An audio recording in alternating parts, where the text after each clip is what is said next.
A lot of people think they have to negotiate salary. They have to negotiate like their offer, even if it is a really good offer. You got a good one? Yeah, oh my gosh. it. You interviewed and landed a job with a company that respects its employees and is giving them, all the benefits and all the monies? A unicorn.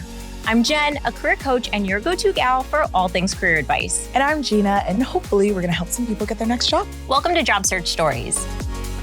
Today, we're talking about being offered a job and what you need to do when you're ready to accept one. Let's get into it. Let's dive in. Should you accept the first offer or do you negotiate? And of course, I have a Reddit post to accompany that. Is it dumb to accept the first offer? It says, I received a solid offer from a company that I'm perfectly happy with. Base pay plus bonus potential with 401k and all the usual plus a few other perks. Is it dumb to just accept with no negotiation on my end? What do you think? It is not dumb to just accept the first job offer in the condition that it is a stellar job offer. Yeah. If the company has come in and not only met the salary expectations that you were looking for, that's great. I mean, you got what you wanted without having to go through the negotiation process.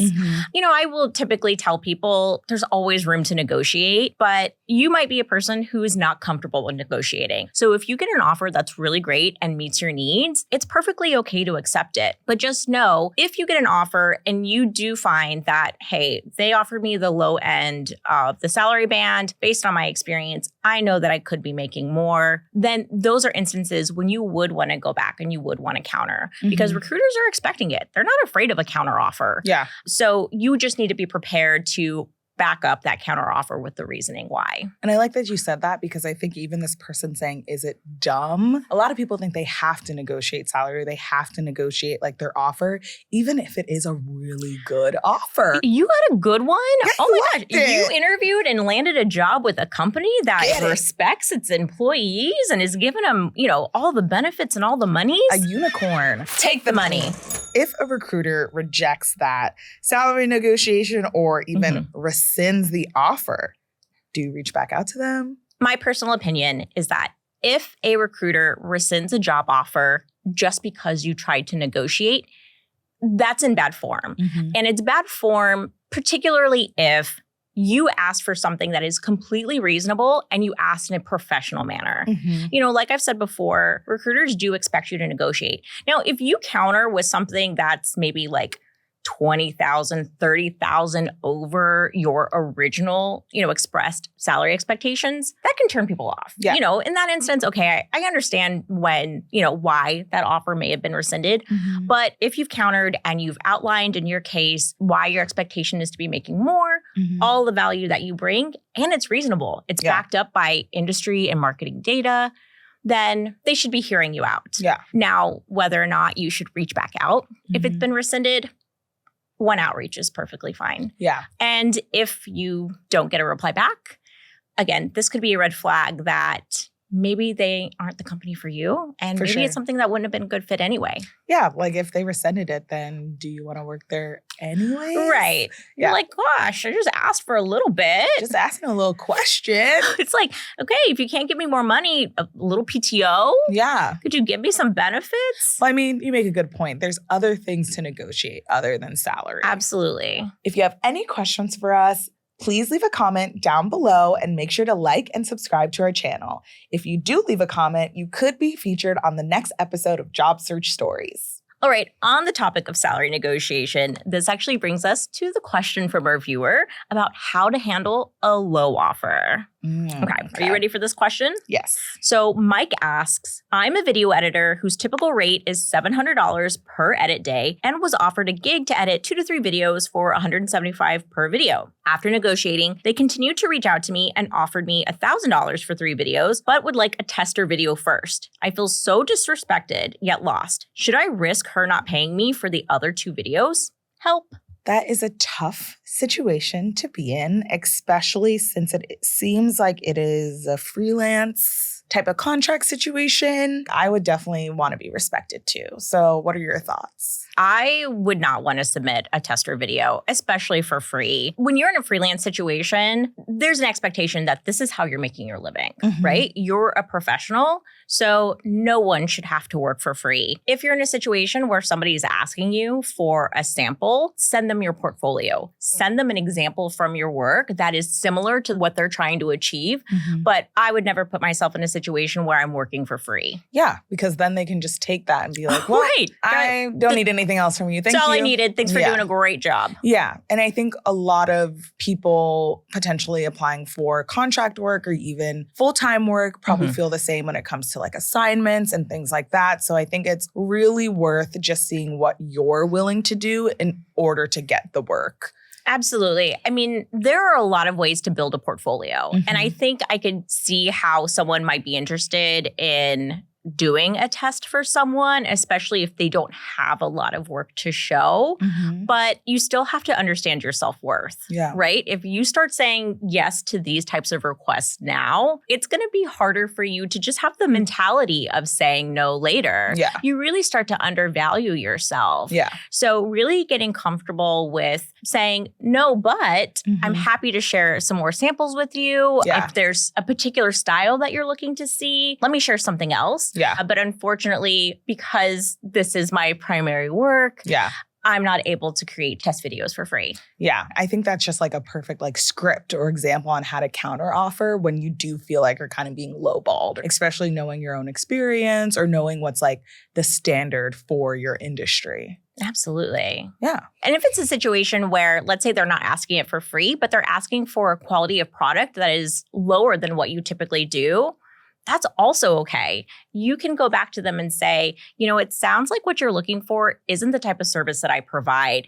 However, here's a great site where you might find people that do the type of work that you're looking for. Honestly, I would just say, I am out of your budget. You know what I mean? Because I do think that it is similar for whatever line of work you're in. It's the same for people who are even moving up in their career. If you are going to a certain industry or going to a certain company and you do want to be in a certain position and they're offering you a salary that is below your standard, you can say, hey, thanks for the opportunity, but I don't think I'm in your budget. Let me know when things change because... Exactly. And it's also, this isn't the type of work that you're looking to do.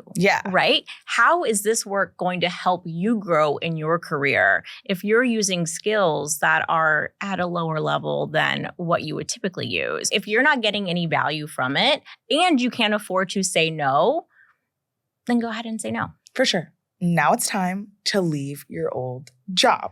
Adios. Adios. It's time to get out of there. You're getting that salary that you want. What do you do before you accept a job offer? Before you accept a job offer, you should really read the job offer. Yeah.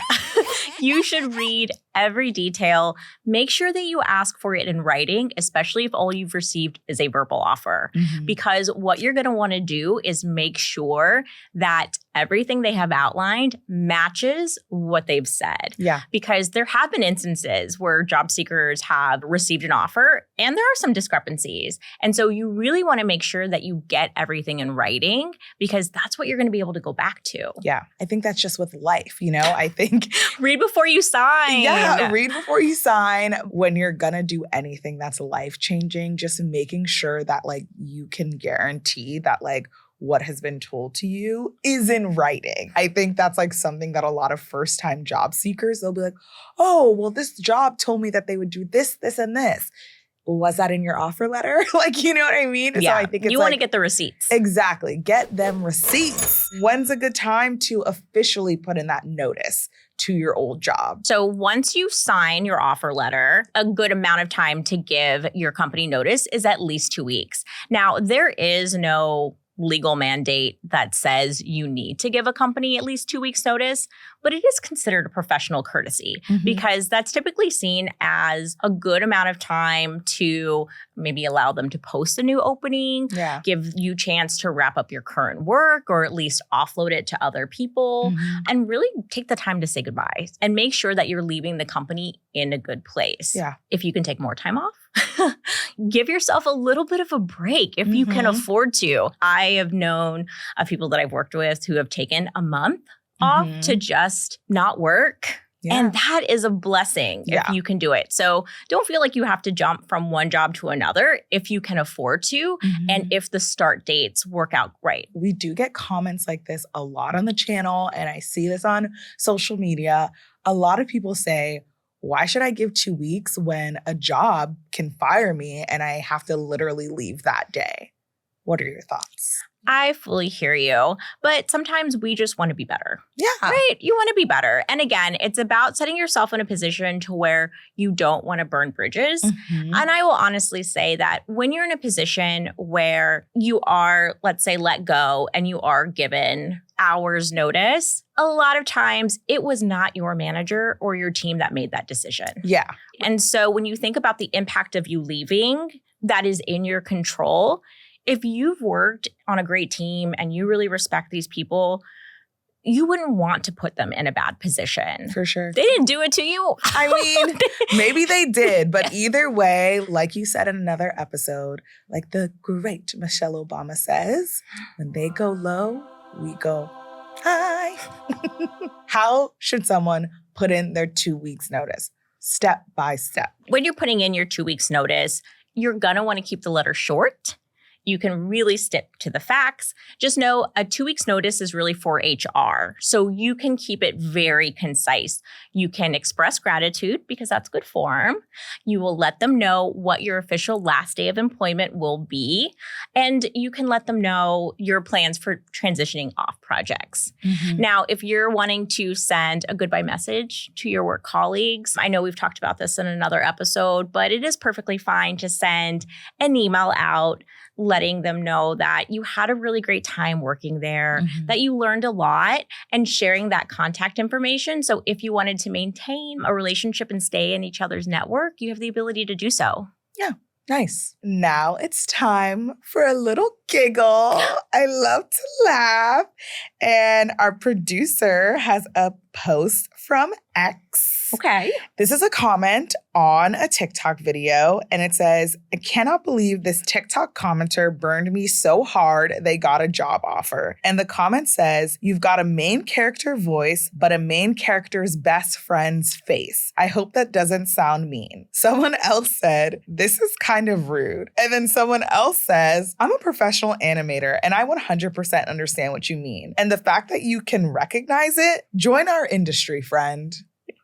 Okay, well, I will say that's not an exact job offer, right? Yeah, it's not a real job offer, but that is so mean. That is incredibly mean. This is why I hate the internet. Also, please be nice to me in the comments. Why do you guys hate me?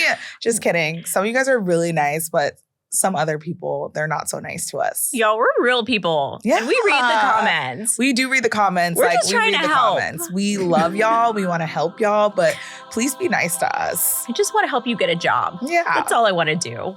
Well, that's all we have time for today. Thank you so much for watching this episode of Job Search Stories. And if you like this episode, please make sure to like the video, subscribe to our channel, and leave us a comment down below, and we can answer any of your questions. So, bye. Bye. So, why is it have to negotiate? Today, we're talking about something. I was looking like this.